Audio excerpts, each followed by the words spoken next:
Hey, how is it going again, Guardians? LVnative here with another Destiny video. Well, it is January 3rd, 2017. Man, it's going to be hard for me to get used to saying 17 at the end of stuff.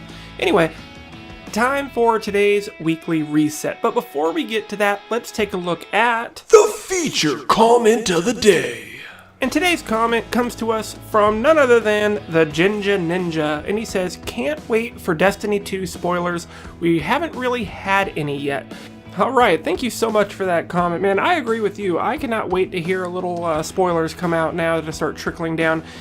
If they keep on the timeline that a lot of us think they are and end up launching Destiny 2 around September of this year, I imagine in the next couple of months we'll probably see some of those spoilers come trickling down. Alright, first up for the weekly reset, we have got the Nightfall Strike. Now this is going to be the Shadow Thief with the modifiers of Epic, Specialist, Chaff, Match Game, and Airborne. Now while this is a specialist with no other type of burn, remember that your primaries and your heavy weapons will be doing a little bit less damage while you'll be getting that double damage from any special weapon that you use. So pick your favorite sniper rifle if you're going to be doing a Nightfall so you can stay a little bit safe distance, and you should be able to tear through this. Make sure you bring a couple weapons with you with different elemental damage to take advantage of that match game modifier so you can burn through those shields nice and quickly. Up next, we have the Siva Crisis Heroic Strike playlist with the modifiers of Heroic, Exposure, Airborne, and Catapult. Catapult is a really nice ability to have on any strike as you're going to be getting those grenades back nice and quickly. And when you pair Catapult up with something like a Voidwalker build that maximizes getting their grenades back at a quick rate, you will tear through people in a very short amount of time. One thing that's interesting to note with this playlist, make sure you do it at least one time. It still says that we are getting Treasures of the Dawning as a reward. So if there's something you're looking for in one of those packages, you can still possibly get it by doing that. So make sure you knock out at least one of those to get that Treasure of the Dawning. And if you're looking for some Radiant Treasure for any of those rewards, look no further than the weekly PvP event. You have two to choose from as usual this time around. We have Inferno Rumble, or we can go with Combined Arms. Make sure you do at least one of these to get that Radiant Treasure and some Legendary Marks if you're still needing anything out of those treasure chests. For the Wrath of the Machine raid, this time we are back again on the Axis Challenge, so get together with your fire team and knock that out to get those special higher light level gear items to get yourself up to 400 if you're still not there yet. And for those of you still working on Varix bounties for any of those items, or you're just looking to get some sterling treasure, make sure you knock out the level 41 Prison of Elders.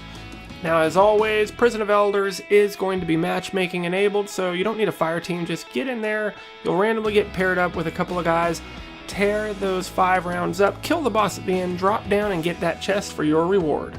And of course, if we're doing Prison of Elders, we're probably going to do the Challenge of the Elders as well.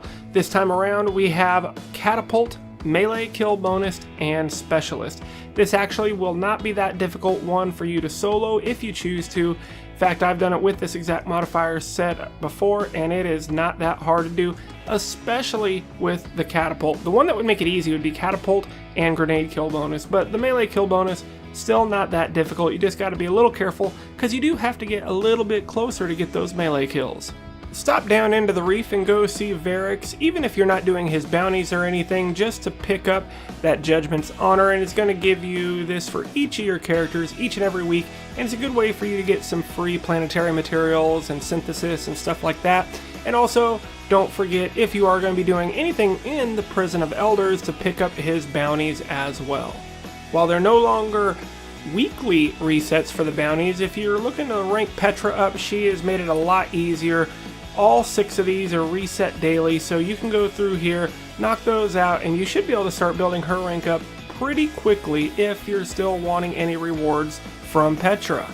Down in the tower, you got a couple people you want to go see. Go and approach Lord Shax and make sure you pick up his weekly PvP bounty. This time around, it's a game of Rift, so you're going to be competing in the Rift match type. You need to complete 7 matches, 50 primary kills, 25 assisted kills, and make sure you stop that doggone runner at least one time. And right down the hall from Shaxx, we also have got Commander Zavala sitting here at the head of the table at the War Room. Make sure you go and talk to him to pick up his 3 available Strike Elite bounties, especially the Sunrise bounty. This is the one you get for getting the gold medal in the Nightfall, and this is the only way you are able to get the new Year 3 Icebreaker. Spoiler alert, I still have not gotten mine yet. Expect a video in the next day or 2 tops, probably, and where I have 3 attempts to try to get an icebreaker again. I wasn't able to get a video up last week for it. I did all 3 of them, did the video and everything. Unfortunately, the file got corrupted, so all I had was audio with no video whatsoever, so I really couldn't do a video on it that week, but I will be doing this one this week. Fingers crossed that it does not corrupt the file and I can bring that to you guys. Hopefully, I like to say 3rd time's the charm. We're now in week 4 of me doing this. Hopefully, the 4th time's the charm. Maybe, possibly. Alright guys, heading down into the Iron Temple. You want to go, of course, and see Shiro 4, as always. If you still have not yet gotten the Thorn bounty to proc for you, these 4 weekly bounties that Shiro offers are going to be your best shot at completing and getting that bounty to proc for you. So if you're still needing the Thorn or still wanting it, this is going to be your best shot at getting it. Also, even if you've already gotten the Thorn, you still get a lot of experience, a lot of Vanguard rep and experience for doing these. So knock these out each week to give yourself a nice little boost. And last and definitely not least, go see Tira Karn in the Iron Temple. And if you are still needing any Iron Lord artifacts, she's got a couple more for you this week. This time around, we have got the Memory of Jolder with a pure strength roll with a max of 104. Removes your sprint cooldown penalty. Now, this is a very fun artifact to use. Particularly, I like to use it with my Striker Titans, but it can be good on a lot of other classes as well. After that, we have got the Memory of Selmar with a Discipline and Strength roll, not bad numbers on those either. In the Crucible, resistant to damage over time attacks is greatly increased. Now this is a very situational one, as if you happen to be going against people who don't use any type of, damage over time, like Thorn or grenades that, tick damage away at you slowly, then you're not going to get a lot of value out of this, but it's still a very interesting artifact to have, and if you don't already have one in your collection, make sure you go and speak to Tira Karn and get that.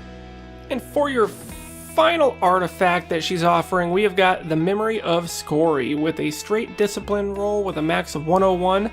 When your super is full, your nearby ally supers recharge faster.